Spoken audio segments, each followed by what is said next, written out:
السلام علیکم ورحمۃ اللہ وبرکاتہ۔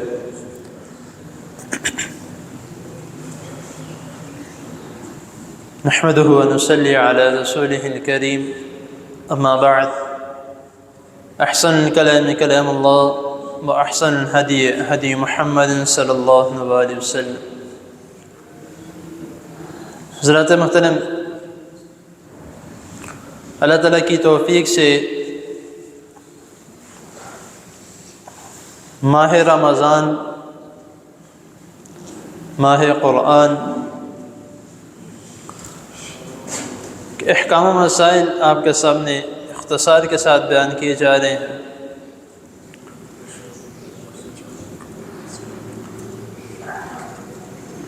حضرت سلمان فارسی رضی اللہ تعالی عنہ وہ بیان کرتے ہیں کہ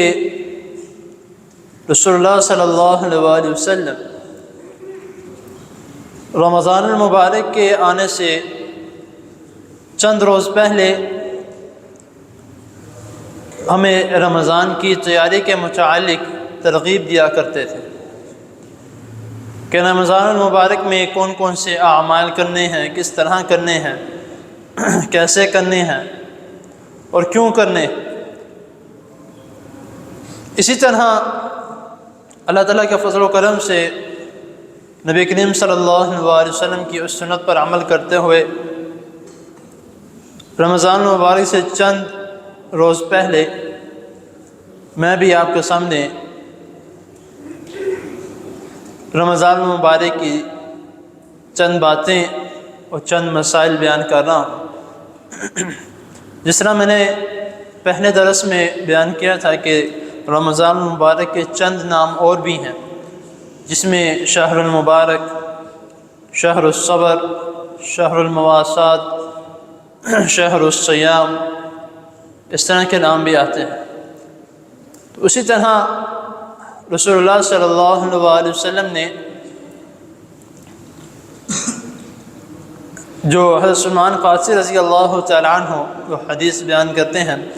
کہ رسول اللہ صلی اللہ علیہ وسلم نے ہمیں فرمایا کہ قد اضلکم،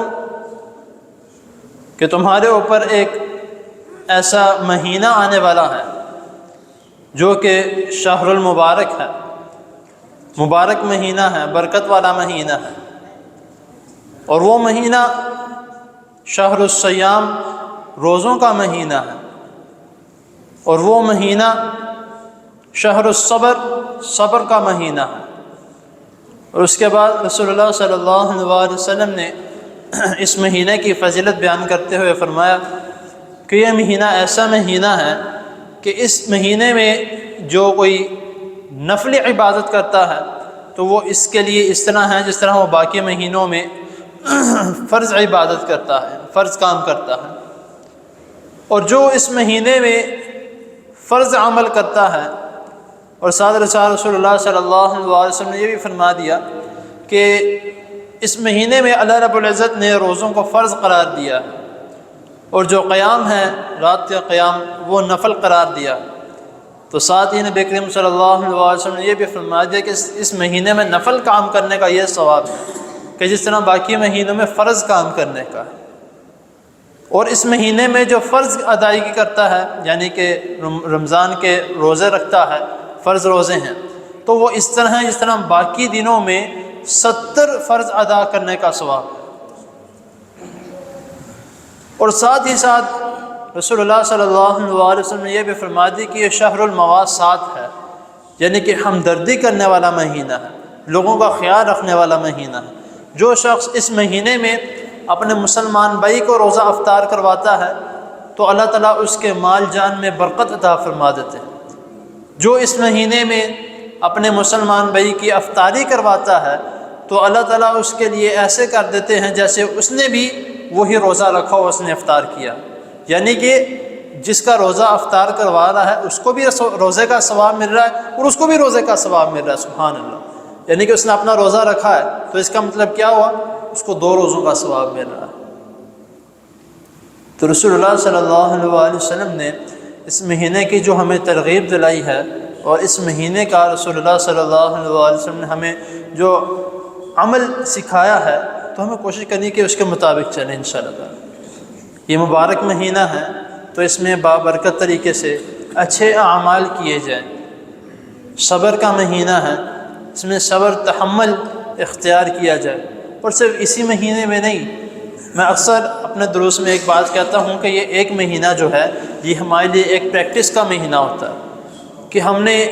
کوشش کرتے ہیں کہ اس مہینے میں ہر قسم کی غلط کام سے بچے رہیں، ہر کوئی کوشش کرتا ہے کہ ہر قسم کے گناہوں سے بچے رہیں، تو صرف ایک مہینے میں نہیں بلکہ 11 مہینوں میں ہر قسم کے گناہ کام سے، ہر قسم کے غلط کام سے بچے رہیں۔ تو جب تک ہم اس میں پریکٹس نہیں کریں گے، کوشش نہیں کریں گے، تو پھر ہم اس میں بھی اسی طرح رہے گی جس طرح ہم باقی 11 مہینوں میں رہتے ہیں۔ تو اسی لیے کوشش کرنی ہے کہ انشاءاللہ تعالی اس مہینے میں ہم نے اس طرح کے اعمال نہیں کرنے جو ہم نے پچھلے مہینے میں کیے یا پچھلی دفعہ رمضان میں کیے۔ کوشش کرنی ہے کہ اس بار والا جو رمضان ہے وہ پچھلے رمضان سے کئی گنا زیادہ بہتر ہو، اور پھر ہی ہم رسول اللہ صلی اللہ علیہ وسلم کے ان فضائل کو حاصل کر سکیں گے جو نبی کریم صلی اللہ علیہ وسلم ہمیں بتائے ہیں کہ بابرکت والا مہینہ ہے، صبر والا مہینہ ہے، روزوں والا مہینہ ہے، اور اس میں اللہ تعالیٰ انسان کے رزق کو کشادہ کر دیتے ہیں۔ اور نبی کریم صلی اللہ علیہ وسلم نے فرمایا کہ آخری بات کہ اس میں ایک رات ایسی ہے جو کہ 1000 راتوں سے بہتر ہے۔ سورۃ القدر میں بھی آتا ہے خیر من 1000 شہر، 1000 مہینوں کی راتوں سے بہتر ہے۔ اس لیے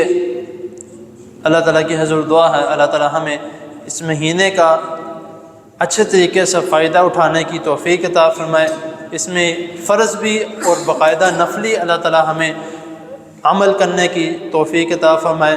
فرض تو ہم نے انشاءاللہ تعالی روزے مکمل رکھنے ہیں اللہ تعالیٰ کی توفیق سے، لیکن ساتھ ہی ساتھ اس میں نفلی صدقات بھی کوشش کریں، نفلی خیرات بھی کوشش کریں، اور نفلی عبادت بھی جس طرح باقی فرض نماز کی ادائیگی ہے تو اس کے ساتھ کوشش کریں کہ 2-4 نفل بھی ادا کریں، تو انشاءاللہ تعالی اللہ تعالیٰ ان نفلوں کو ہمارے لیے فرض جتنا ثواب بنا کے اللہ تعالیٰ ہمیں ہمارے کھاتے میں لکھ دیں گے۔ اللہ تعالیٰ کی حضور دعا ہے اللہ تعالیٰ ہمیں جو سنا اس پر عمل کرنے کی توفیق عطا فرمائے۔ جزاکم اللہ۔